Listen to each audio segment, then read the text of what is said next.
Nous sommes dans Jean au chapitre 7. Je lis le premier verset.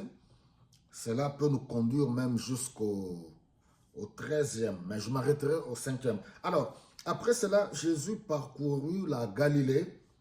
Il ne voulait pas aller et venir en Judée, car les autorités juives cherchaient à le faire mourir. La fête juive de Hutte était proche et les frères de Jésus lui dirent: pars d'ici et va en Judée, afin que tes disciples eux aussi voient les œuvres que tu fais. Personne n'agit en cachette s'il désire être connu, puisque tu fais de telles œuvres. Agis en sorte que tout le monde te voie. En effet, ses frères eux-mêmes ne croyaient pas en lui. Alors, je peux m'arrêter là. La chose la plus importante que nous devons comprendre est que Jésus-Christ est venu nous sauver. Jésus-Christ est venu nous montrer la voie qui conduit au Père. Comme il a dit dans Jean chapitre 14, un peu plus loin, je suis, sauf erreur, le verset 6, je suis le chemin, la vérité et la vie. Nul n'arrive au Père sans passer par moi. Même ses propres frères ne croyaient pas en lui. C'est tout à fait normal. Et c'est là d'actualité.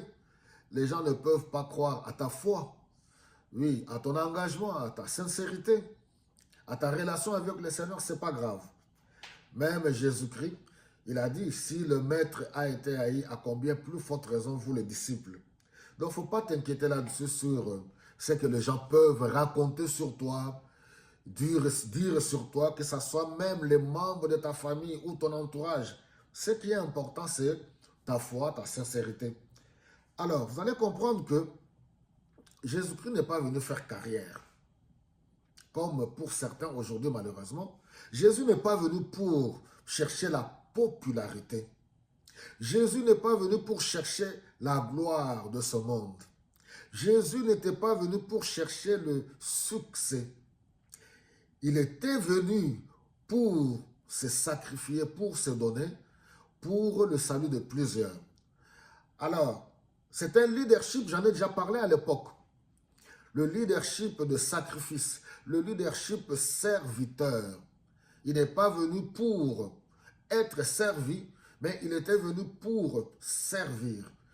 Donner sa vie comme rançon pour le salut de plusieurs. Nous sommes toujours dans cette période de Pâques. Bien qu'ici c'était la fête de la Hutte qui était venue, les Juifs célébraient cette fête pour commémorer.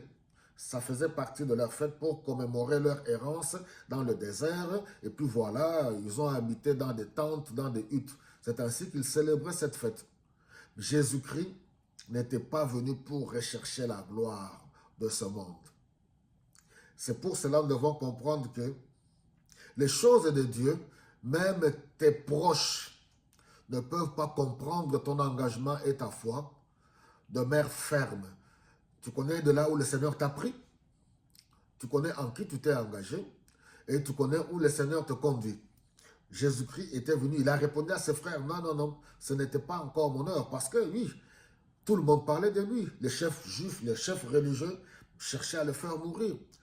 Certains parlaient du bien de lui. Les autres disaient: non, non, non, non. Ce type n'est pas normal.